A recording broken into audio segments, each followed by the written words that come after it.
Então, nós estamos vindo de. O nosso último encontro foi. Bom, primeiro a gente falou sobre a era de ouro do hip hop, primeira etapa, alguns encontros atrás aí, aquela ideia de que há um momento da troca de guarda, né? Lembra dessa ideia? Há um momento em que passa a ser percebida assim uma série de limitações, de problemas, de, enfim, de coisas com as quais a gente não quer mais lidar, e as novas gerações efetivamente estabelecem uma virada em vários aspectos na produção cultural. E aí eu quero lembrar vocês, vira e mexe, eu cito novamente essa configuração de cultura como defendida ixi, esqueci o nome do cara, né? Já lembro. Mas essa configuração de cultura que é a que eu adoto aqui, que é essa ideia de que cultura é composta por três universos ali completamente interdependentes.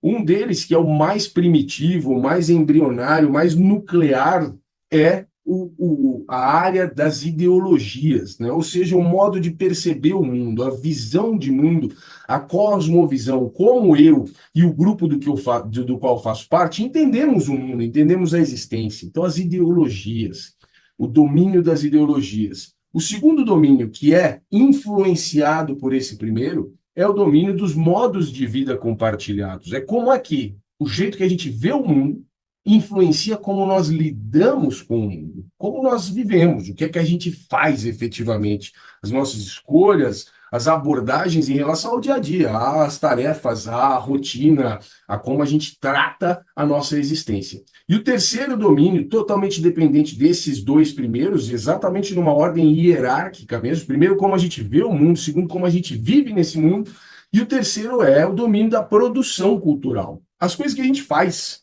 o que é que eu gero a partir de tudo isso. Então, na produção cultural entram ferramentas expressivas, ferramentas de comunicação, como, por exemplo, música, canto, tocar instrumentos, roupas que eu produzo, adereços, dança, culinária, design em geral, tudo que a gente costuma chamar de arte, né? Quando as pessoas usam esse termo, que tipo de arte você faz? Enfim, essa é uma super, super, super redução do conceito de arte. Na verdade, quando a gente fala desse jeito, a gente só está querendo falar na real sobre a produção cultural. Essa é a forma de entender do Raymond Williams. Esse é o nome que me falhou naquele momento e agora voltou aí. O Raymond Williams é quem propõe essa abordagem em relação à cultura. Então, a gente está olhando para dentro do Larry Corder e normalmente quando a gente fala sobre a Golden Era, a gente está falando sobre um elemento da produção cultural, o rap. Na maior parte das vezes, quando fala-se sobre cultura hip hop, a gente está falando sobre rap. Curiosamente, né? Nós aqui, que lidamos com dança, direto ou indiretamente, nós temos um outro viés, né? Muitas vezes, quando o termo hip hop aparece na nossa fala, ele está se referindo ao movimento, à dança, né? Mas, em geral, no mundo, fala-se sobre música. E Golden Era ou Golden Age do hip hop sempre é algo que está que está tratando do rap. E isso é super limitante, super sintético, porque na real, veja só, a Golden Era não diz respeito à produção cultural. Diz respeito, essencialmente, a uma transformação nos modos de vida compartilhados e nas ideologias. E como a produção cultural é totalmente dependente desses domínios anteriores, é nítido, é óbvio, é claro, é esperado e totalmente justificável que o rap seria transformado, porque é produção cultural em um contexto em que os domínios anteriores, que antecedem a produção cultural, foram transformados. Então, a Golden Era é uma transformação ideológica a princípio, essencialmente é uma transformação no modo de ver aquele universo, de ver não necessariamente o mundo como um todo, mas aquele microcosmo do Latin Quarter, o microcosmo do clube que tem rap, e o microcosmo da cultura hip hop, o microcosmo de Nova York, esses ambientes, esses contextos que correspondem à vida toda, ao universo todo de muitas dessas pessoas. Então, são transformações culturais gerais, não só de itens específicos da produção cultural, mas principalmente transformações ideológicas. Por exemplo, Quando a gente vê Melle Mel sendo tirado da jogada por KRS-One na batalha, o que está acontecendo ali não é só uma transformação em como o rap é feito, é uma transformação nas ideias que o KRS-One está usando para fazer o rap dele, sobre o que ele fala, quais são as gírias que ele está usando. Isso é modo de vida compartilhado. É sobre quais são os temas que ele está usando e ao que ele dá mais importância hierarquicamente na fala dele. Quais são as coisas que são relevantes. Isso é ideologia. Então, essa Golden Era é um momento de transformação densa, né? Transformações grandes, transformações impactantes. Não é só o jeito de fazer rap. Junto com o rap, uma das outras ferramentas expressivas, um dos outros itens da produção cultural é a dança. A dança se transforma. E a gente passou o último encontro inteiro falando sobre isso, sobre essa transformação na dança. Transformação que foi do breaking em defasagem, o breaking extremamente explorado pela mídia, pelo comércio e tal, e indo cada vez mais em decadência e sendo deixado de lado, porque agora já é modinha demais, já está deturpado, já não é mais a mesma coisa, ninguém mais quer isso. Essa defasagem do breaking em um crossfade para o hip hop dance, a partir de vários elementos, como por exemplo, mais e mais raps voltados para a dança, como por exemplo, um maior acesso a equipamentos de produção musical. A gente viu aqui as baterias eletrônicas, como a SP1200. A gente viu vários equipamentos que foram lançados justamente ali no meio da década de 80, facilitando a produção musical. A gente viu o acesso que lugares como o Latin Quarter, por exemplo, geravam ao mercado fonográfico, né, com A&Rs no mesmo ambiente que artistas, com produtores musicais no mesmo lugar que rappers, que MCs, com gente das gravadoras no mesmo lugar que agentes da música, tudo isso acontecendo, esse networking funcionando azeitadinho, principalmente em marketplaces como o Latin Quarter. Sabe, tudo isso foi transformação. A gente falou sobre o lançamento da MTV em 81 e principalmente o lançamento do Yo MTV Raps em 88. Falamos sobre o lançamento do Video Music Box em 83. Todos esses elementos empurrando a imagem, os videoclipes do rap e do rhythm and blues para o mundo inteiro, fortalecendo a imagem, fortalecendo os modos de vida. Ou seja, trabalhando ali meticulosamente nos alicerces da cultura, tudo isso impactante pra caramba. É um momento, cara, essa década de 80, principalmente a segunda parte da década, esses 5 anos aí, de 85 para 90, foi assim, o momento que transformou tudo, cara. Transformou tudo. O que a gente chegou aqui, o que fez a gente se reunir aqui, na real, é produto direto das transformações que aconteceram durante esses 5 anos, sabe? Então é uma virada monumental. Muito bem.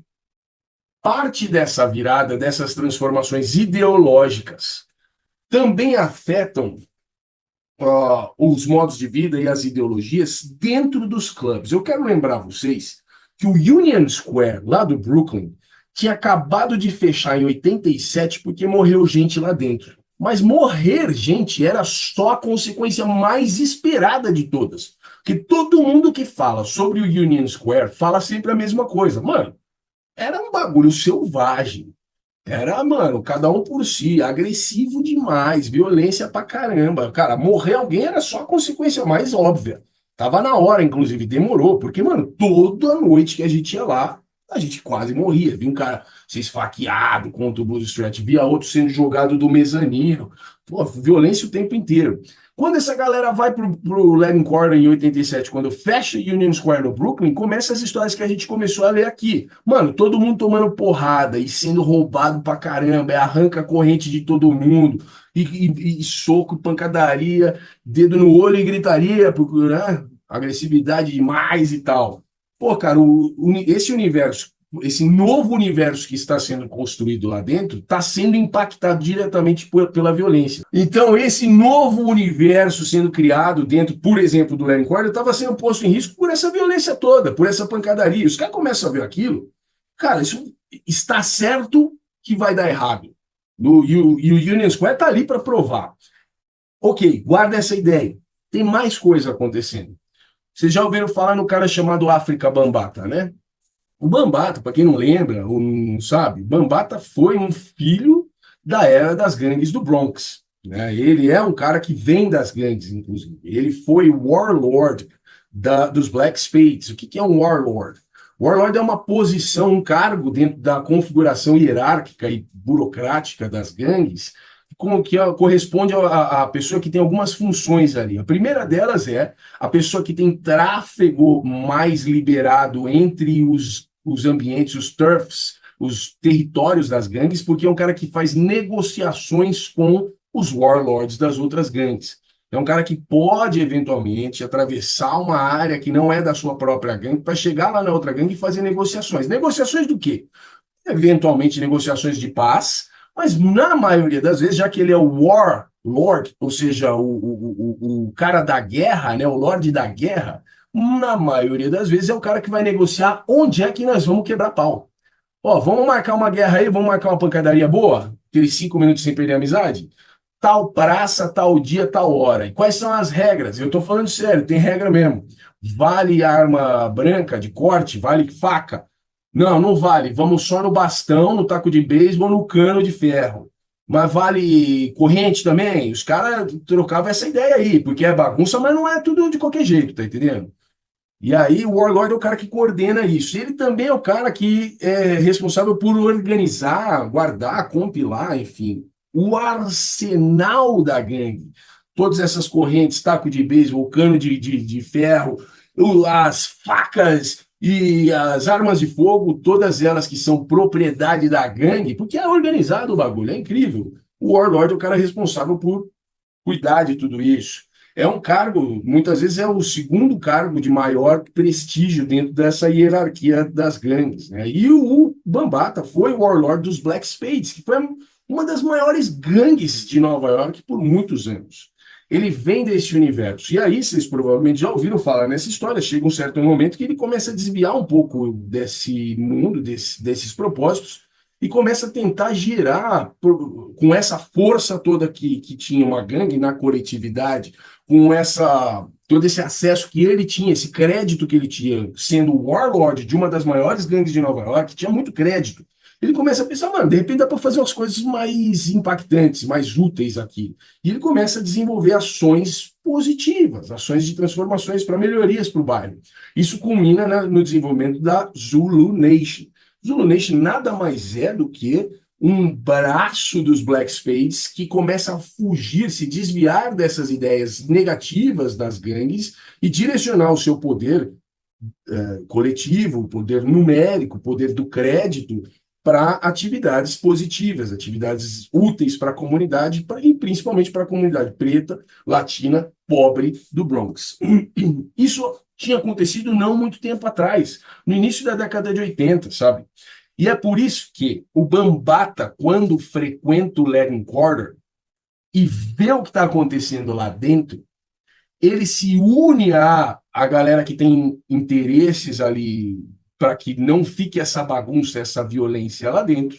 E o Bambata, junto com o Paradise Gray, eles se unem para tentar pensar como que a gente pode acabar com a violência aqui dentro. Como é que a gente pode tentar diminuir, mitigar um pouco essa violência. Por que o Paradise Gray tem interesse nisso? Porque é o ganha-pão do cara, né, my people? Se esse clube fechar também igual o outro que acabou de fechar ali, porra, cara, ferrou pra mim, né? O dono do clube tem muito interesse que a violência acabe ali dentro. O Paradise Gray é o gerente do clube, basicamente. Ele tem interesse que a violência acabe. Mas não é só isso. O Paradise Gray vem do Black Watch Movement. O que é o Black Watch Movement? É a mesma história do Zulu Nation. Black Watch foi uma comunidade meio com características de gangue, formada em Nova York também, que contava com gente como Professor X, Professor J, o próprio Paradise Gray, com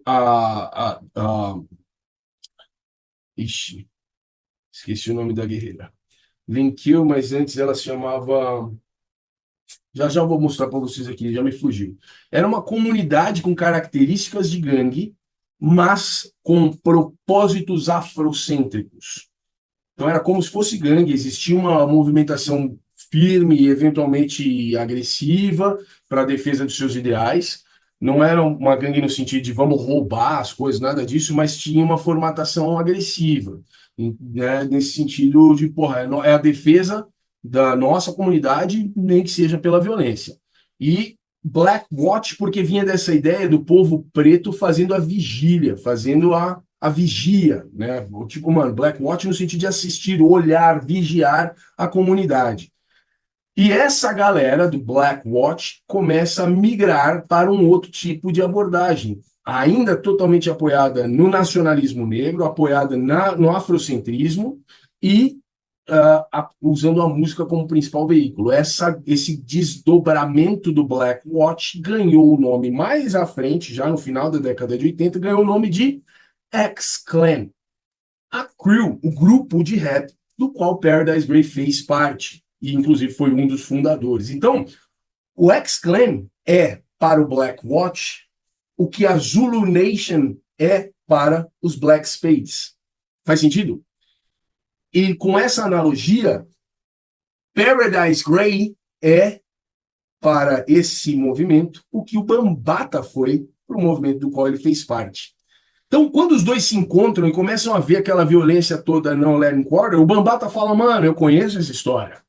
E eu sei como a gente pode mexer nisso. E o Paradise Gray fala, mano, isso aqui não tá legal, a gente precisa mexer nisso. E os dois se unem e começam a gerar transformações para que isso aconteça. Como é que essas transformações acontecem?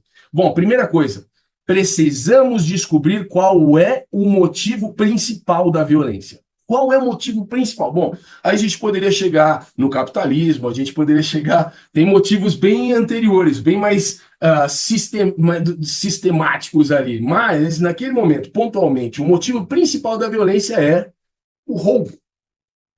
Chegar aqui, ó, eu quero o seu medalhão de ouro, eu quero a sua corrente de ouro, eu quero o seu brinco de brilhantes, eu quero o seu relógio bambambam, eu quero o seu casaco todo, eu não sei o que lá. Ou seja, os símbolos de ostentação capitalista, os símbolos de posse, né, os símbolos de ostentação financeira e tal, todos eles eram o principal problema ali dentro. Porque não dá para mudar a atitude do cara que quer roubar. Como é que eu vou fazer? Como é que eu vou saber quem que quer roubar e vou falar assim, você não entra aqui.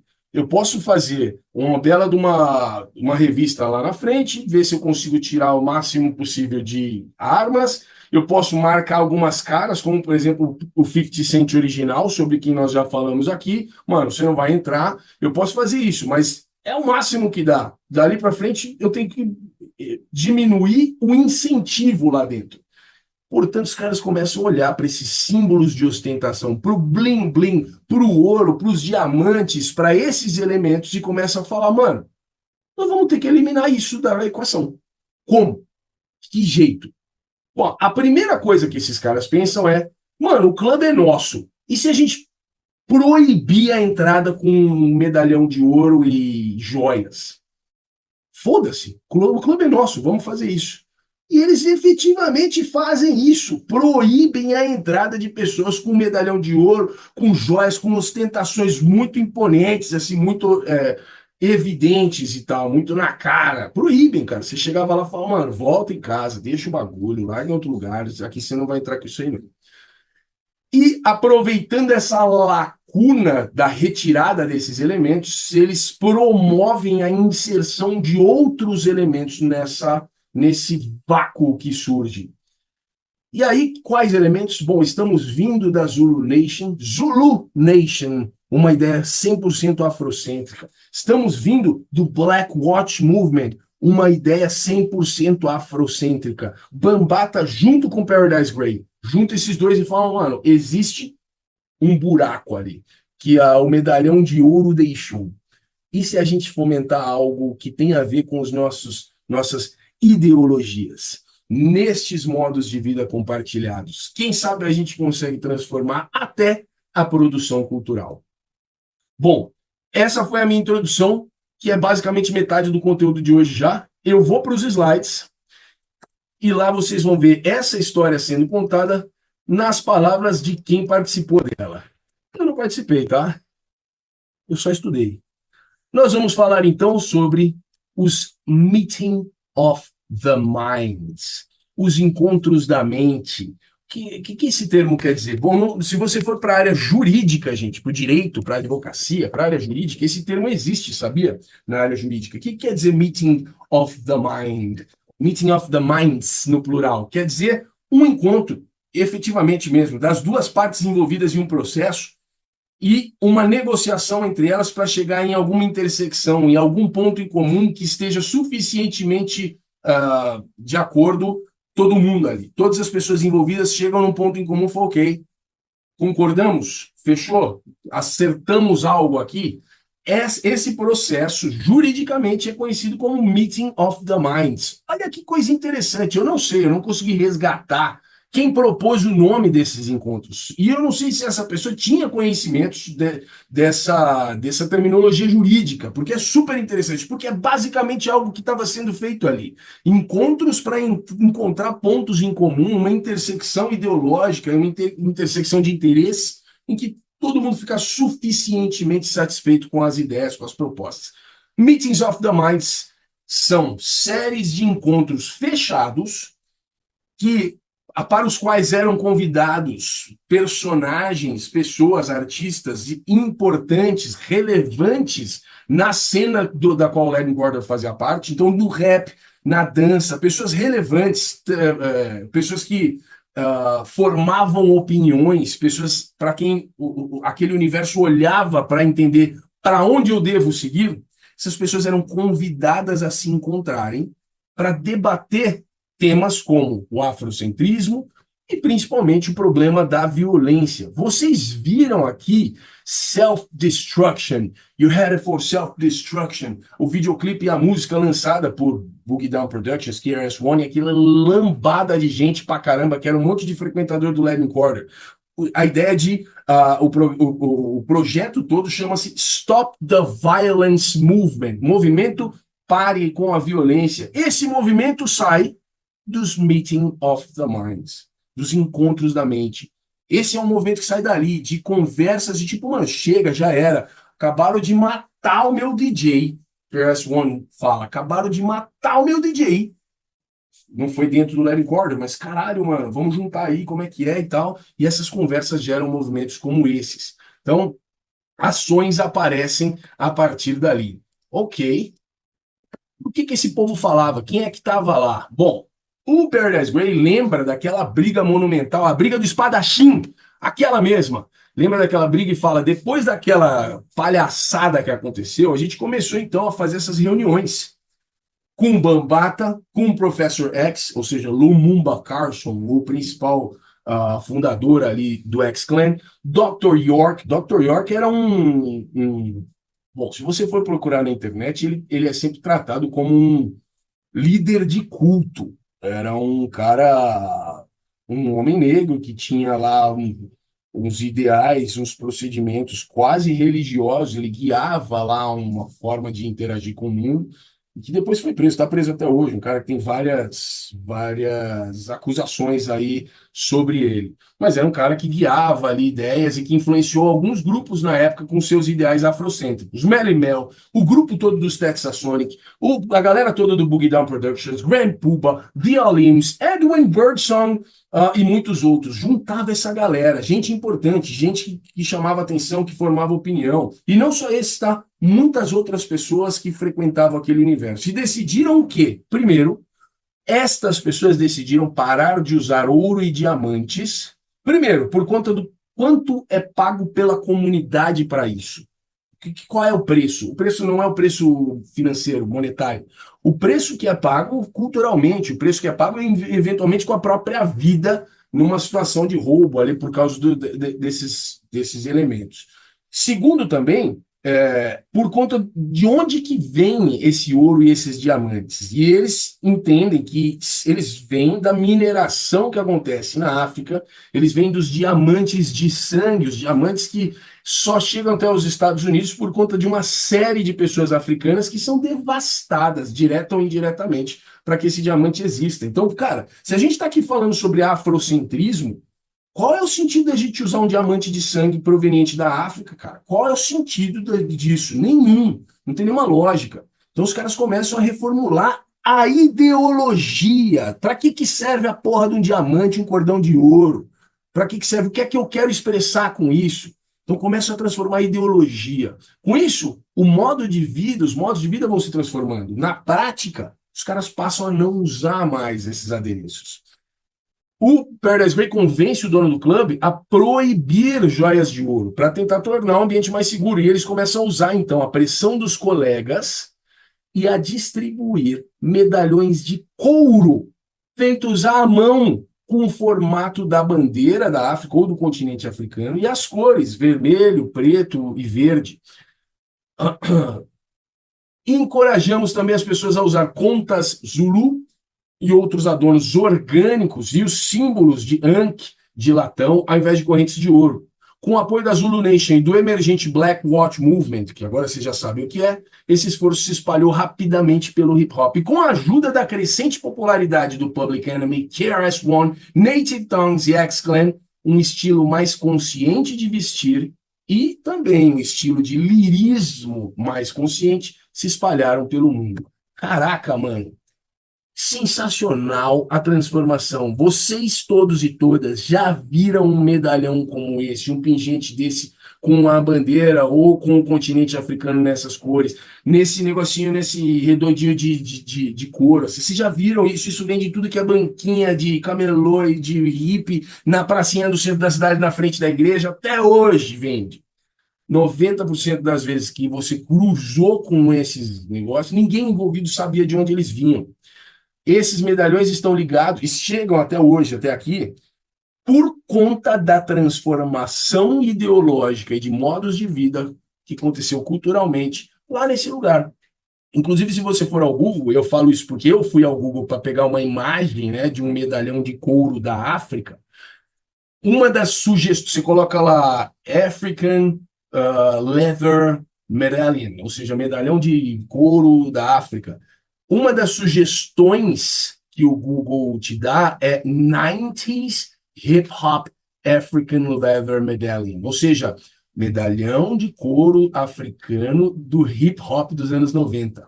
Olha que interessante, o próprio Google ele já traz essa relação, esse medalhão está ligado ao hip hop dos anos 90, porque essas propostas de transformação de modo de vida, de atitude que foram geradas lá, efetivamente reverberaram, começaram a aparecer nos videoclipes. Public Enemy começa a aparecer usando. O pessoal do Boogie Down Productions começa a aparecer usando. O pessoal do X-Clan começa a usar. Todo mundo do Native Tongues começa a usar. Eu estou falando de Jungle Brothers, De La Soul, Queen Latifah, Black Sheep, A Tribe Called Quest. Toda essa galera emergente pra caralho, todo mundo que representa a nova geração, a galera que assumiu a guarda do rap, já entra com essa ideia, com essa mentalidade. É uma transformação, minha gente, ideológica acima de tudo. É uma transformação de modos de vida acima de tudo.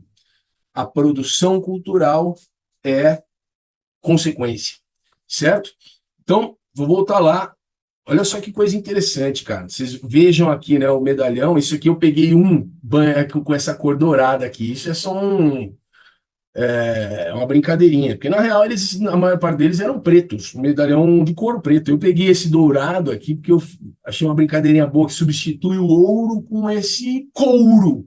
Substitui o ouro pelo couro. Hã? Essa é a ideia. Que mais?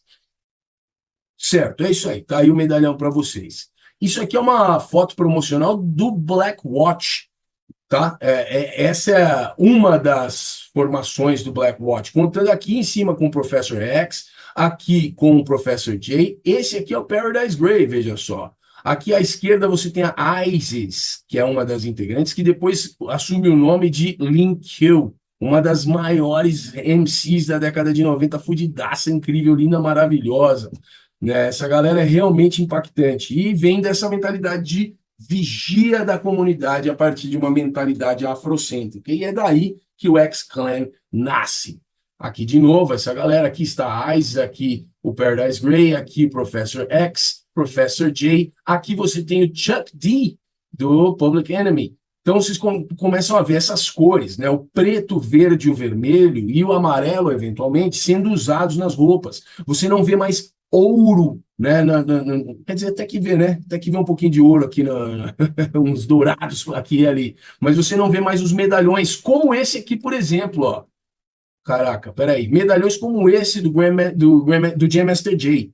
Dá uma olhada. Não é só que o medalhão é de ouro e é maciço e é dessa grossura. Ele ainda tem ali embaixo um pingente, mano, que é um Adidas sem o cadarço, que é como os caras do Run DMC usavam, Adidas, de ouro, mano. Veja só o que o cara meteu. Se eu tô no Legend Quarter, eu que sou bonzinho pra caramba, eu vou olhar e eu vou falar, mano, eu vou roubar esse cordão da porra do Jam SJ. Eu quero pra mim isso aí, velho. Isso é louco. Que doideira esse bagulho. O Jam SJ foi, inclusive, o cara que fez o episódio do espadachim acontecer, né? Porque o 50 Cent e os caras da gangue deles queriam justamente roubar esse cordão de ouro que tá aí. Não conseguiram. Muito bem. Então aí tá a galera do X-Clan ostentando esse tipo de indumentárias, cores, símbolos, como o Anki, por exemplo, que aparece aí. Isso aqui é dentro do Legend Quarter, tá?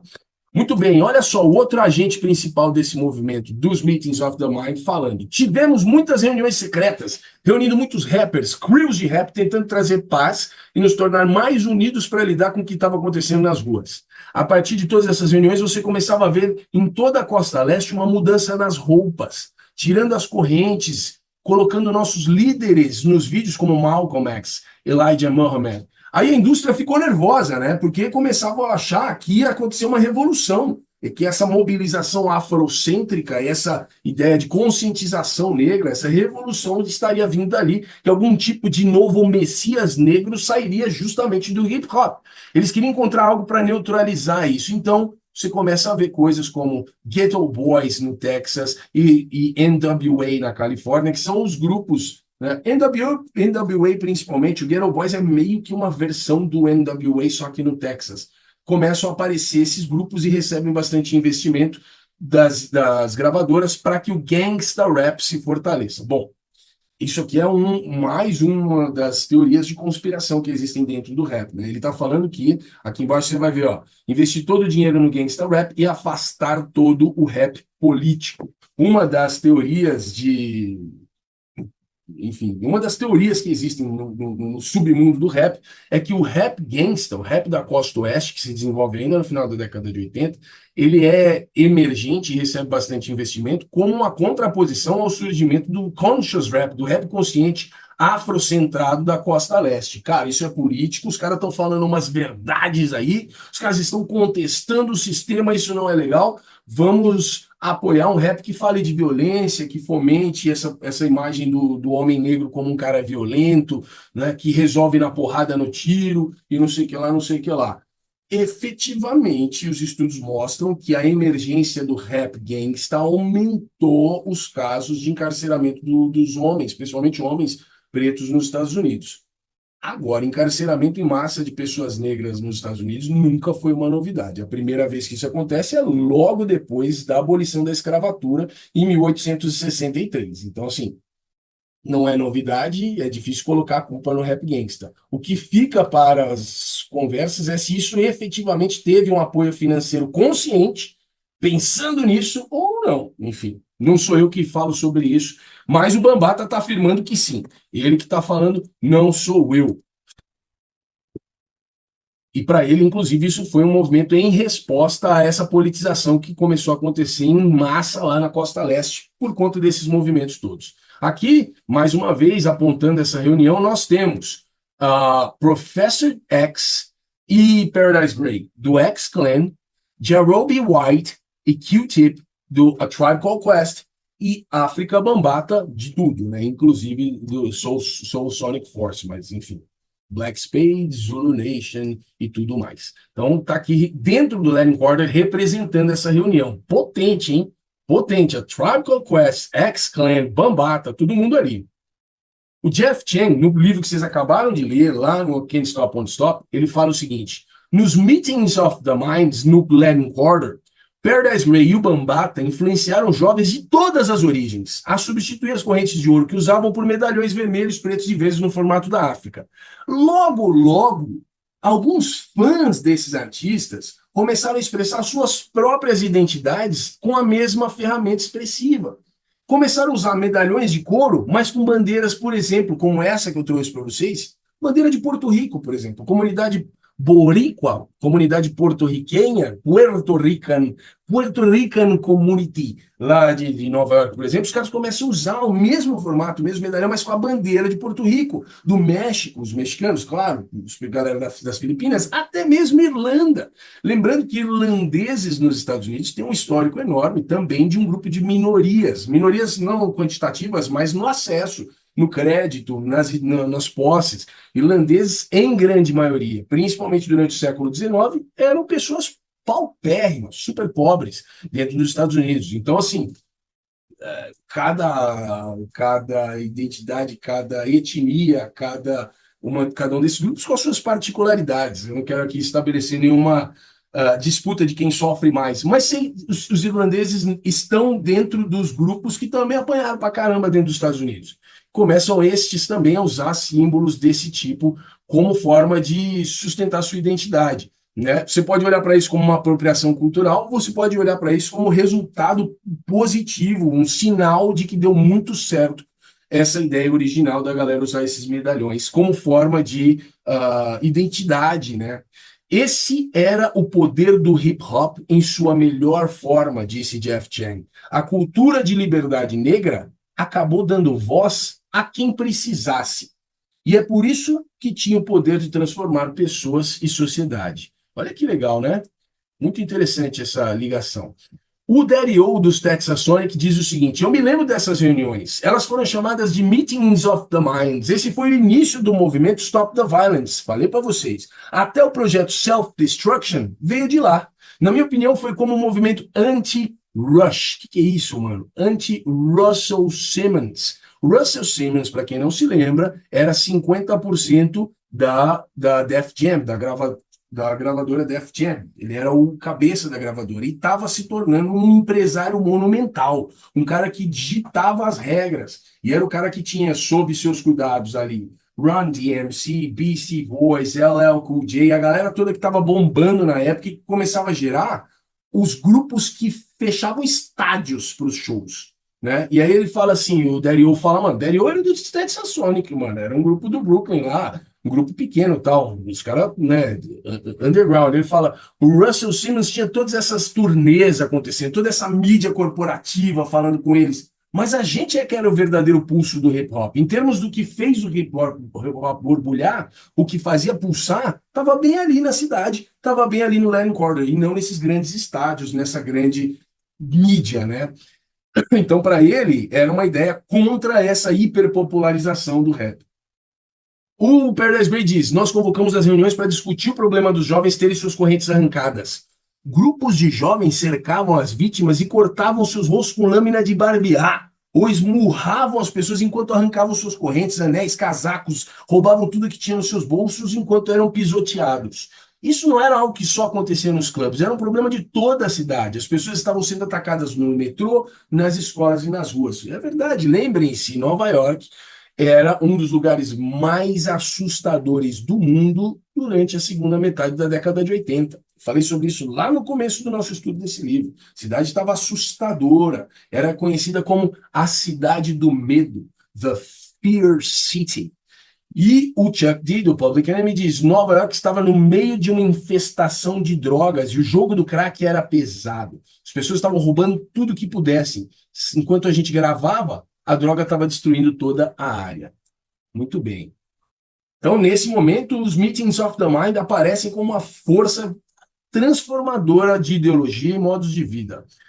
E aí o Ron Lawrence, produtor musical, artista da música, fala o seguinte: ficamos mais conscientes quando grupos como os Stetsasonic fizeram discos sobre a África do Sul, deixando-nos saber que os africanos estavam morrendo pelo ouro que a gente usava aqui nos Estados Unidos. Eu já mostrei para vocês o videoclipe do Stetsasonic com a música Africa, em que eles vão falando sobre vários países da África e contando como é naqueles países, ó, quem que é o presidente desse país? Quantos habitantes tem? O que está acontecendo lá? Qual é o problema que está rolando nesse lugar? Lembra que a gente já falou aqui sobre, no livro anterior, né? Sobre o apartheid sul-africano e quanto que o apartheid influenciou as posições do povo preto dentro dos Estados Unidos, pensando que, mano, lá na mãe África, no continente mãe da nossa cultura, o continente passa por uma situação em que o povo branco, que é minoria quantitativa, é uma maioria nos poderes, nos acessos, no crédito, nas decisões, e há uma segregação oficializada na legislação. Como é que isso pode acontecer lá na África, mano? Vocês são loucos, nós estamos na década de 90, cara. Né? Então isso tudo nos Estados Unidos tem impacto, e aí o Stetsasonic faz parte desse movimento, junto com vários outros grupos, de um olhar consciente, politizado para a África, e de um olhar consciente politizado para essa nova África que eram as Américas, né? O que é que está acontecendo com o povo preto aqui, na nossa terra? Fala também Ron Lawrence que Eric B. and Rakim começaram a usar influência islâmica nas suas músicas, nas vestimentas, nos temas. O Public Enemy começou a falar contra o sistema. Don't Believe the Hype.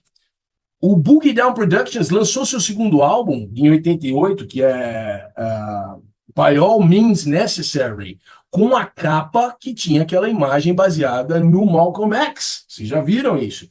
E o De La Soul teve um conceito interessante com o que eles chamaram de Daisy Age. O que é Daisy? Daisy é a margarida, é uma flor, é o nome da flor. E aí, Daisy Age é uma proposta do De La Soul a partir deste novo jeito de existir, que falava o seguinte, cara, ao invés de ficar tentando sustentar essa imagem de homem bravo, agressivo, armas, eu sou foda mesmo, e não mexe comigo, que se cruzar meu caminho eu vou te arrebentar, e dinheiro, e drogas, e sexo, e carros, e champanhe e tal, essa imagem, vai ficar sustentando essa imagem, e se a gente só fosse o que a gente é mesmo? E se a gente falasse sobre o dia a dia? E se a gente falasse sobre os problemas reais da vida? Se a gente fosse pessoas comuns? E se a gente usasse a nossa voz para falar sobre as coisas que nos incomodam? Se a gente não usasse essas roupas super gangstas e usasse a roupa que eu uso no dia a dia? O De La Soul é parte desse movimento, dos Meetings of the Mind, do processo do Native Tongues, de, sim, um retorno a conceitos afrodiaspóricos, mas também um tratamento mais realista, menos romantizado, menos ligado a essa imagem do homem negro como uma pessoa agressiva e tal, e que é chamado de Daisy Age, ou seja, a Era das Margaridas, a era com esse clima meio hippie até, um clima meio hippie. E isso fica muito bem representado no videoclipe de Me, Myself and I. O videoclipe de 89 mostra uma aula na escola, no colégio, de como ser fodão no hip hop, como ser fodão.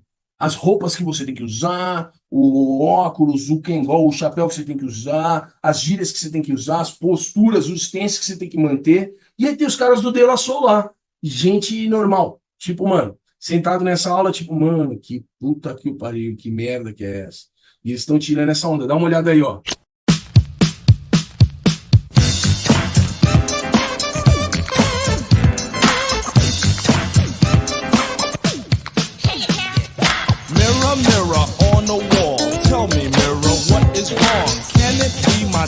Clothes, or is it just my De La Soul?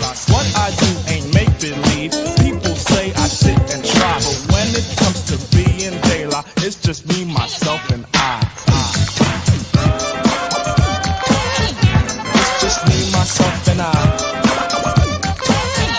It's just me, myself, and I. It's just me, myself, and I. Now you tease my plug one style.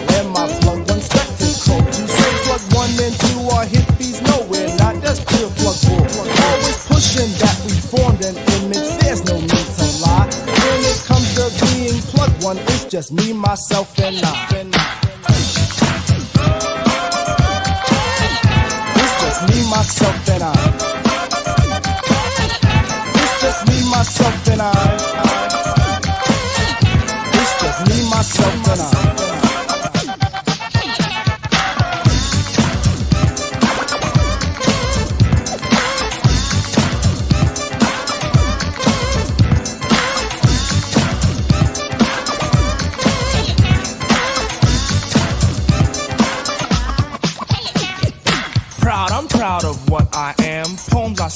plug too tight. Please, oh please, let plug 2 be himself, not what you read, alright? Right is wrong when hype is written on the soul. Sensacional, mano. Então, é uma baita crítica. Eu adoro esse videoclipe, porque ele nunca deixa de ser relevante. Em todas as eras, a gente tem a versão atualizada do Death Beat, que é o professor que está ali na frente. Em todas as eras, a gente tem a versão atualizada do Death Beat. Em todas as eras, precisaria ter a versão atualizada dos caras do De La Soul, tipo, indo lá e falando, mano, não, eu não quero fazer isso aí, velho, eu não quero ser desse jeito aí, que porra. Enfim, e essas roupas coloridas que eles usam, com essa cara de Daisy Age, com essa paleta aqui, se vocês se lembrarem, vocês vão ver que durante a década de 90 tem todo um movimento que vai para esse lado. Uma galera que começa a usar as roupas super coloridas desse tipo. Muito influenciados justamente por isso aqui. Porque a época anterior é uma época muito dark, uma época de muito preto, de roupas mais escuras e tal. E agora está indo nessa direção. Parte do que acontece a partir dessa transformação é a criação do coletivo Native Tongues. É uma junção de vários grupos e artistas. Se vocês quiserem, vão depois no Wikipedia, tem a lista de todos os membros oficiais e os membros paralelos. Assim, aqui estão reunidos nessa arte aqui, que é da... Oh, esqueci o nome dela. Depois eu vejo lá para dar os créditos, perdoem-me. Aqui nós temos Mike G, Baby Ben e Sammy B, os três integrantes do Jungle Brothers. Temos Q-Tip, Alicia Reed Mohammed, Jarobi White e Five Dog, os quatro membros do A Tribe Called Quest. Temos aqui Dress e Mr. Long, do Black Sheep. Temos aqui Maceo, Dave Trugoy e Pose News, do De La Soul. Temos aqui Money Love, artista individual, Queen Latifah e Ti Ali, também ambos, todos aqui artistas individuais. Essa é parte do Native Tongues, desse coletivo que carrega essas ideias, esses ideais afrodiaspóricos, menos comercial, com ideias mais inteligentes, mais densas nos raps e assim por diante. Aqui, o MC Search, do Third Base, frequentador do Latin Quarter, diz: me lembro de uma noite em particular em que o Stetsasonic se apresentou e o Daddy-O e Fruit One, dois dos MCs do Stetsasonic, começaram a falar sobre a importância da comunidade, das pessoas que estavam lá naquele clube, no Latin Quarter. Foi a primeira vez que a gente ouviu sobre isso. E eu lembro dele, Daddy-O, falando sobre unificar o hip-hop. E pensei, cara, esse é o caminho. Outro integrante do Stetsasonic é o Wise, e ele fala o seguinte: a gente costumava ir às escolas e conversar com as crianças, principalmente quando a gente lançou o nosso álbum Africa, em 87. O Nelson Mandela estava na cadeia naquela época, e a gente estava tentando educar as crianças sobre o que estava acontecendo fora dos Estados Unidos, lá na África. A nova geração estava definitivamente usando a arte como uma ferramenta de ensino para ensinar e entreter. Ou seja, como o KRS-One usou, criou a palavra education com entertainment, ou seja, edutainment. Sensacional, tome na sua cara. Paradise Grey conclui esse assunto sobre os Meetings of the Mind falando o seguinte: o que aconteceu nas ruas de Nova York inspirou os rappers a serem mais conscientes. Os problemas todos que eles estavam vendo nas ruas inspiraram essa nova atitude, essa mudança ideológica. Sei que mudamos a cultura da comunidade para permitir que as pessoas estivessem abertas a ideias revolucionárias. O uso de miçangas, medalhões, encorajava o orgulho e a consciência racial, e isso mudou toda a mensagem da indústria do rap. A ideologia sendo transformada muda os modos de vida compartilhados, e a indústria do rap mudou, a ferramenta expressiva, a produção cultural. Era muito mais do que estética, foi uma mudança cultural total, pois os muçulmanos, a Zulu Nation, os Five Percenters e o movimento Black Watch estavam nas ruas ensinando e se organizando por trás da consciência recém-descoberta. E a indústria estava ganhando muito dinheiro, promovendo uma nova geração de artistas de hip-hop que estavam impulsionando o movimento. Então até a parte comercial acabou funcionando. A melhor cena política é aquela voltada para a festa.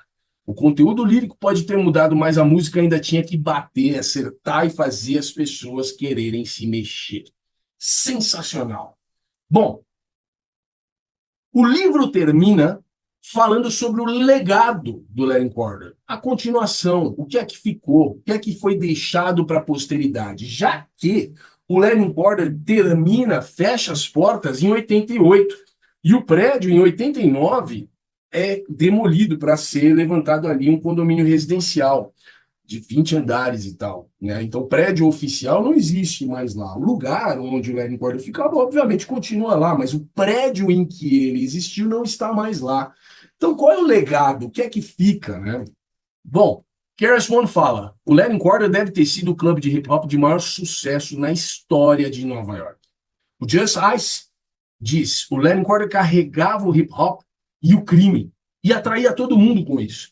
E a gente fazia eles fecharem cada vez mais tarde. Às vezes a gente saía, já era de dia, todo mundo. O clube inteiro, quando ia embora, já era dia. Algumas pessoas usavam suas roupas de trabalho do dia seguinte no clube, porque quando saíam de lá, já iam direto trabalhar. Nunca mais haveria um lugar como aquele. Se você não estava lá, você simplesmente perdeu.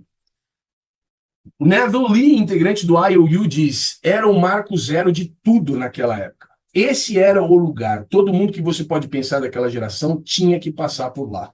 E o K.O., grafiteiro, MC, pioneiro, tive a sorte de poder ter participado. A combinação especial de pessoas que estavam lá naquela época, eu acho que não teria como acontecer de novo no mundo. Para a minha geração, eu estava lá e eu sobrevivi. Algumas pessoas não sobreviveram.